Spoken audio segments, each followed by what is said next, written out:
Tapi ada satu syariat yang masih disisakan oleh Allah, yang diambil dari kehidupan di dunia, lalu Allah sisakan sampai nanti dalam kehidupan di akhirat. Yaitu adalah syariat ketika adanya syariat menikah untuk membentuk keluarga, untuk memberi arti kepada kita. Sampai Allah sisakan syariat pernikahan, tidak hanya di dunia, tapi sampai nanti di akhirat, untuk sekali lagi menyadarkan kita, sekaligus pula memberikan refleksi perenungan untuk kita. Sedahsyat itulah keluarga dalam kehidupan orang beriman.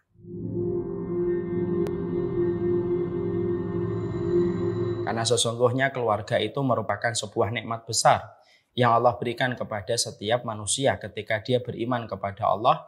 Salah satu nikmat yang Allah berikan kepada mereka adalah kenikmatan ketika mereka memiliki sebuah keluarga.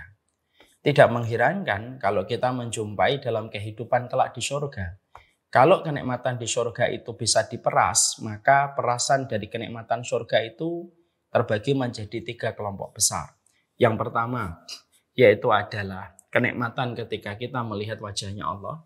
Yang kedua, ketika kita berjumpa dengan para nabi dan para rasul di tempat-tempat yang berkumpul dengan mereka. Dan kenikmatan yang ketiga, berkumpul kembali dengan keluarga kita. Dan kita mengadakan reuni akbar pada kehidupan kelak di surga bersama keluarga yang membersamai kita di dunia. Maka itu merupakan puncak di antara 3 perkara besar yang ada pada kehidupan di surga. Untuk memberi arti kepada kita bahwasanya keluarga itu bukan hanya masalah di dunia, tapi keluarga itu berdimensi pada urusan dunia, urusan barzah, sampai urusan ketika kita kelak di padang mahsyar dan akhirnya berakhir dengan surga yang menjadi harapan kita. Dan itu menunjukkan kepada kita begitu dahsyatnya arti keluarga pada kehidupan orang yang beriman. Sampai salah satu puncak di antara kenikmatan surga itu berkumpul dengan keluarga. Kita juga harus paham bahwasanya keluarga itu menempati sisi terdalam pada kehidupan kita. Makanya ketika manusia mereka telah meninggal dunia, ketika mereka dibawa ke liang kuburnya, lalu mereka didatangi malaikat Munkar dan Nakir. Lalu ketika mayat itu dan ruhnya bisa menjawab pertanyaan Munkar dan Nakir, siapa Robnya, siapa nabinya, apa agama yang diutus kepadanya. Ketika dia sudah menjawab pertanyaan Munkar dan Nakir secara sempurna, maka pada saat itu Allah membukakan antara barzahnya dengan surga dan dia bisa melihat bagaimana indahnya surga yang kelak akan dia jumpai dan akan dia datangi. Tapi tahukah kita ketika dia sudah mampu melihat surga yang selama ini hanya dia yakini, dan ketika di alam barzah, ketika menyelesaikan pertanyaan malaikat Munkar dan Nakir, dia bisa langsung melihat surga itu nyata di depan matanya. Tahukah kita apa teriakan penduduk barzah ketika mereka baru saja menyelesaikan ujian yang pertama dan melihat surga yang dipampang oleh Allah antara dirinya, antara barzah dengan surga itu? Maka ternyata teriakannya penduduk barzah itu pertama kali bukan langsung meminta dimasukkan ke dalam surga, tapi ternyata teriakan pertama kali mereka berkata di dalam teriakan itu adalah ya Rabbi aqimis sa'ah hatta arji ila ahli. Ya Rabbku, segerakan hari kiamat supaya aku lekas berjumpa dengan keluargaku. Ternyata penduduk barzah ketika bermalam yang pertama dan ketika menyelesaikan ujian yang menegangkan pertama kali yang diajukan malaikat Munkar dan Nakir, tidak ada yang dia ingat kecuali adalah ingin berjumpa kembali dengan keluarganya. Untuk sekali lagi menyadarkan kita, keluarga itu merupakan perkara besar dan menempati porsi yang paling dalam kehidupan hati dan jiwa kita. Dan itulah yang dikatakan oleh Rasulullah dalam hadis riwayat Barok bin Azib.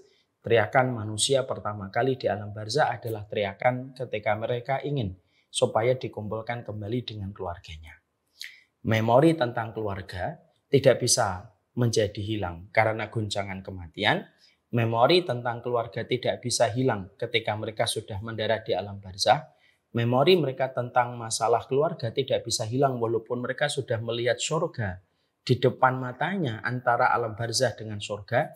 Tapi ingatan yang dia ingat adalah ingatan kepada keluarga.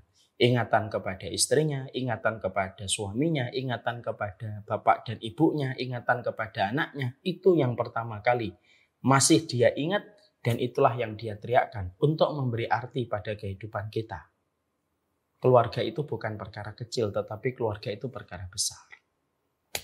Makanya tidak mengherankan kalau kita mendapati perkataan para ulama bahwasanya ketika manusia di dalam kehidupan di dunia, kita diberikan beban dan syariat yang banyak. Ada syariat sholat, ada syariat puasa, ada syariat sedekah, ada syariat iktikaf, ada syariat haji dan umrah. Tapi ketika manusia sudah dalam kondisi meninggal dunia dan ketika manusia nanti di surga, semua syariat yang Allah pernah bebankan kepada manusia beriman ketika hidup di dunia, semuanya sudah selesai. Dan tidak lagi tersisa pada kehidupan di surga. Sholat sudah selesai, puasa sudah tidak ada, haji dan umrah sudah ditiadakan oleh Allah. Tapi ada satu syariat yang masih disisakan oleh Allah, yang diambil dari kehidupan di dunia, lalu Allah sisakan sampai nanti dalam kehidupan di akhirat. Yaitu adalah syariat ketika adanya syariat menikah untuk membentuk keluarga, untuk memberi arti kepada kita. Sampai Allah sisakan syariat pernikahan. Tidak hanya di dunia, tapi sampai nanti di akhirat untuk sekali lagi menyadarkan kita. Sekaligus pula memberikan refleksi perenungan untuk kita. Sedahsyat itulah keluarga dalam kehidupan orang beriman. Makanya tidak ada orang ketika mereka itu di surga, kecuali mereka pasti memiliki keluarga di dalam pernikahan yang mereka dapatkan. Entah di dunia ataukah mereka di surga nanti menikahnya. Makanya ketika kita mendapatkan Ibunda Maryam bintu Imran, sepanjang hidupnya beliau tidak menikah. Tapi tepat ketika beliau sudah meninggal dunia dan akhirnya menjadi penduduk surga, Ibunda Maryam nanti dinikahkan dengan seorang laki-laki yang sepadan dengan beliau di surga. Dan laki-laki itu adalah Rasulullah. Memberi kembali arti kepada kita. Keluarga itu sedahsyat itu dalam kehidupan orang yang beriman. Makanya kita tidak bisa menafikan keluarga. Lalu kita gampang kecewa dengan keluarga, karena keluargamu. Apapun itu yang sedang kamu rasakan hari ini, keluargamu menempati porsi terbesar setelah kamu beriman kepada Allah dan Rasul-Nya. Kita juga mendapati sebuah fakta lagi. Tidak ada orang yang paling setia mendoakan kita dan selalu mengingat kebaikan kita kecuali keluarga kita. Ya, karena ketika seseorang itu meninggal dunia, satu persatu orang akan sedih dengan kepergian kita. Tapi mereka tidak akan bertahan lama di dalam kesedihan ketika kita meninggalkan mereka. Sahabat kita mungkin bersedih 1 dan 2 hari. Tapi setelah itu dia akan melanjutkan kehidupan. Karena dia memiliki beban, dia memiliki tugas yang harus dia selesaikan di dalam hidupnya. Mungkin bestie kita mungkin sedih ketika kita meninggal dunia. Tapi 3 hari sampai 5 hari mungkin dia akan kembali kepada aktivitasnya. Dan mungkin dia akan menemukan sahabat lain untuk menggantikan posisi kita yang telah meninggal dunia. Atasan kita yang senantiasa kita temui setiap harinya. Ketika kita bekerja dari jam 9 sampai jam 5. Mungkin ketika hari pertama kita meninggal dunia, dia sedih karena ada posisi yang lowong. Tapi tidak butuh 3 kali 24 jam, sudah ada orang lain yang siap mengisi posisi kita ketika kita telah meninggal dunia. Siapa yang paling setia kalau begitu dengan kita sampai ketika kita meninggal dunia? Kata para ulama ya cuma 3. 1 orang tuamu kalau masih hidup, yang kedua pasangan hidupmu kalau dia setia, dan yang ketiga adalah anak-anakmu yang mereka akan senantiasa mengingatmu dan terkadang akan bersedih seiring waktu pun mereka tidak bisa meninggalkan kesedihan. Di dalam hati mereka ada sebuah lubang. Ketika kita meninggalkan anak-anak kita, lalu anak-anak kita terus mengingat kita dan terus bersedih kalau mengingat kita. Itu cuma keluarga 3-3-nya. Untuk kembali mengatakan kepada kita, keluarga itu hal paling luar biasa di dalam kehidupan. Makanya akhirnya tidak ada satupun manusia di atas muka bumi ini, kecuali mereka diberikan kesempatan untuk memiliki keluarga. Entah keluarga itu ketika dia mendapatkan orang tua, ataupun ketika dia melanjutkan kehidupan dengan menikah dan memiliki keturunan. Karena apa? Sekali lagi keluarga itu memiliki hal besar pada kehidupan manusia. Sampai ketika kita sudah berkalang tanah di dalam kubur, orang yang senantiasa mengingat kebaikan kita dan ingatan mereka tidak pernah lupa tentang kita dan selalu bersedih walaupun kita telah meninggalkan mereka bertahun-tahun, itu adalah keluarga. Untuk memberikan kepada kita. Kadang-kadang ada orang yang banyak meremehkan tentang keluarga. Tapi yang mereka remehkan itulah yang mereka butuhkan pada kehidupan dunia dan matinya.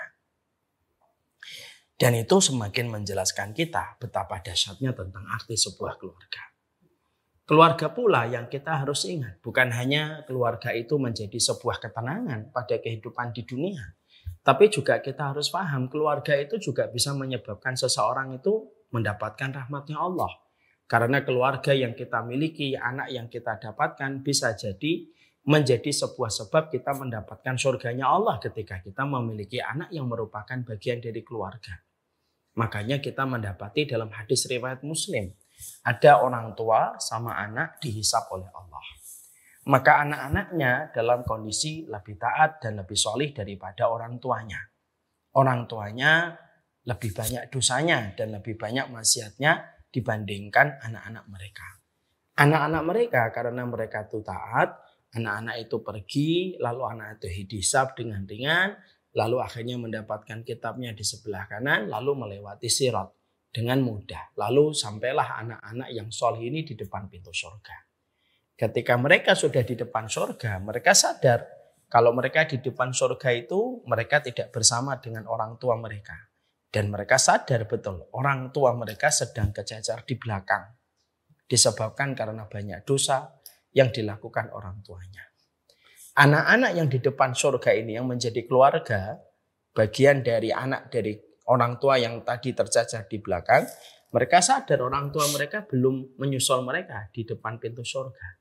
Maka pada saat itu Allah berfirman kepada anak-anak yang sudah di depan pintu surga, Udkhulul jannah, masuklah kamu ke dalam surga. Tapi anak-anak itu karena mereka masih memikirkan orang tuanya, mereka menahan langkah kakinya menuju kepada surga. Lalu anak-anak itu berkata, lan nadkhulal jannata hatta ya'tiya abauna wa ummahatuna. Ya Allah, kami belum mau untuk masuk surga ya Allah. Sampai kami berjumpa dengan orang tua kami. Allah mengulang kembali perintahnya kepada anak-anak itu. Udkhulul jannah. Masuklah kalian ke dalam surga. Tapi anak-anak itu mengulang jawaban yang sama. Lan nadkhulal jannata hatta ya'tiya abauna wa ummahatuna. Ya Allah, kami belum berkenan masuk surga sebelum kami berjumpa dengan orang tua kami. Lalu Allah mengatakan pernyataan yang ketiga. Mali arahum. Kenapa orang tuamu mempertanggungjawabkan semua dosa yang telah mereka lakukan dan biarlah mereka dihisap. Lalu anak-anak ini tetap bertahan di depan pintu surga untuk menunggu orang tua mereka di depan pintu surga.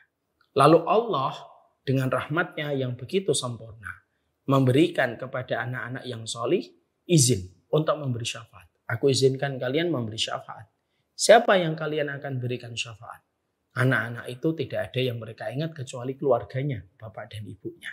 Lalu anak-anak itu memberikan syafaat kepada bapak ibunya dengan izin Allah.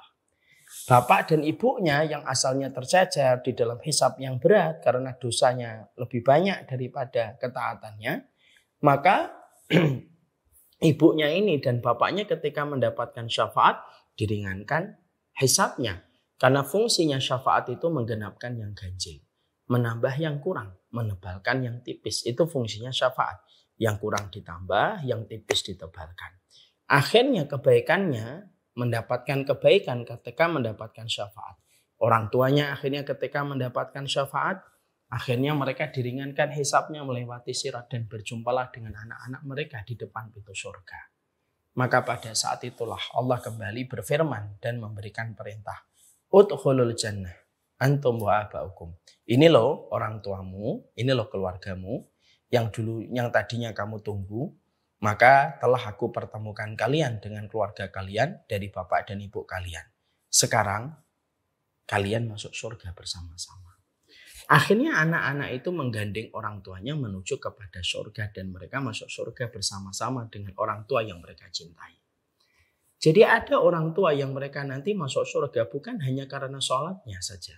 Ada orang tua yang mereka masuk surga bukan hanya karena puasanya saja. Tapi ada sebagian orang tua yang mereka itu mendapatkan surga karena kesalihan dan ketaatan anak-anak mereka. Dari ketaatan dan kesalihan anak memberi syafaat untuk orang tua. Dan akhirnya mereka bareng-bareng menuju kepada surganya Allah. Ini memberi arti lagi kepada kita. Masya Allah ya, masalah keluarga itu masalah besar. Tentunya ini bukan masalah kecil, ini masalah luar biasa agung dalam kehidupan. Melibatkan semua unsur, melibatkan unsur barzah, melibatkan unsur kehidupan akhirat, melibatkan unsur bagaimana di surga dengan adanya pernikahan membentuk keluarga, melibatkan unsur kenikmatan surga, bahwasanya kenikmatan surga itu paling puncak trendingnya itu adalah berjumpa kembali dengan keluarga kita. Ini memberi arti kepada kita.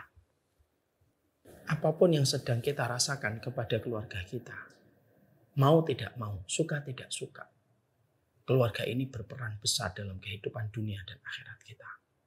Dan ini yang menjadikan kita harus paham untuk menghargai kembali. Keluarga itu adalah sesuatu yang sangat meaningful dalam kehidupan manusia.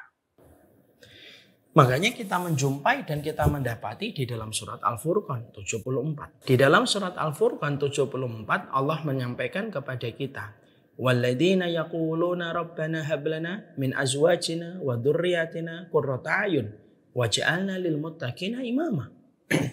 Makanya Allah menyampaikan di dalam surat Al-Furqan surat yang ke-25 ayat yang ke-74.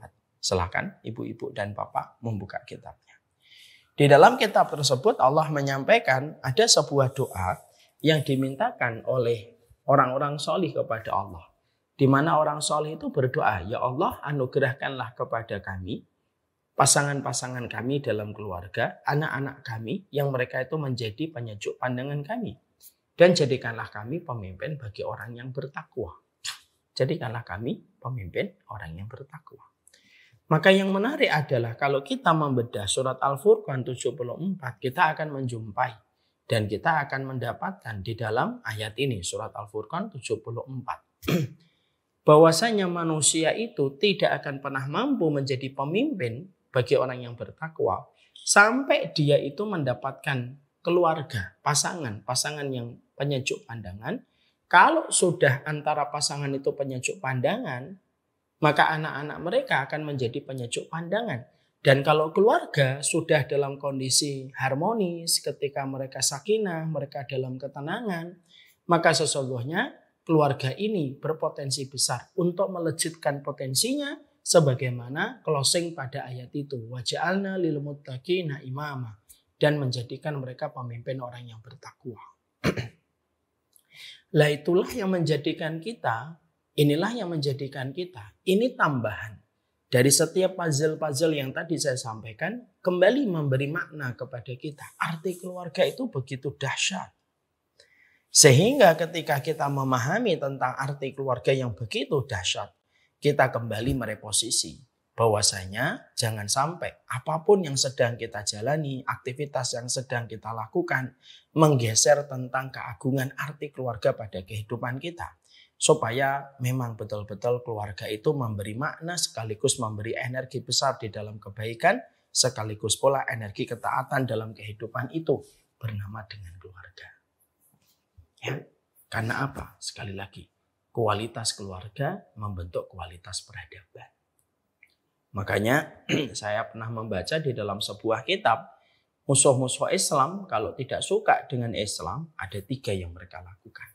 1, mereka merusak pendidikan supaya pendidikan itu tidak berorientasi kepada pendidikan akhirat, tapi hanya untuk urusan duniawi semata. Ketika urusan duniawi lepas kontrolnya dari keterkaitan urusan akhirat, ya lepas. Akhirnya lebih liar daripada kuda yang paling liar sekalipun. Maka yang pertama yang dirusak adalah masalah kurikulum. Yang kedua, yang dirusak itu apa? Yang kedua yang dirusak itu kalau ingin menghancurkan peradaban Islam itu, yang dirusak itu adalah dihancurkan ulamanya. Sehingga ulamanya dihancurkan. Bagaimana ulamanya tidak lagi memiliki khidmah kepada dakwah. Lalu akhirnya ulamanya memiliki pemikiran yang rusak, yang tidak lagi mencari keridhaan dari Allah sesuai dengan syariat. Dirusak ulamanya. Setelah merusak kurikulum, setelah merusak ulama, yang ketiga yang dirusak adalah keluarganya. Karena apa? Karena memang pecahnya keluarga itu menyebabkan banyak problem dalam kehidupan. Disitulah kita akhirnya paham Berarti teori terbaliknya, kalau ingin menghancurkan peradaban, hancurkan ulamanya, hancurkan kurikulumnya, dan hancurkan keluarganya. Berarti teori terbaliknya, mafhumul mukhalafahnya itu apa? Simpel. Kalau kita ingin membentuk peradaban, terkadang dimulai dari sesuatu yang paling sederhana. Dan itu adalah bernama keluarga di dalam kehidupan yang Allah berikan pada lintas takdir yang Allah bagikan kepada setiap manusia. Keluargamu adalah urusan besar. Dan keluarga ini bukan urusan kecil. Keluarga ini yang menyebabkan sebagian dari orang tua itu masuk surga. Urusan keluarga itu adalah urusan yang menjadi teriakan penghuni kubur yang pertama ketika ingin berjumpa dengan keluarganya. Urusan keluarga itu urusan besar. Sampai salah satu rumpun puncak kenikmatan surga itu kenikmatan berjumpa dengan keluarga.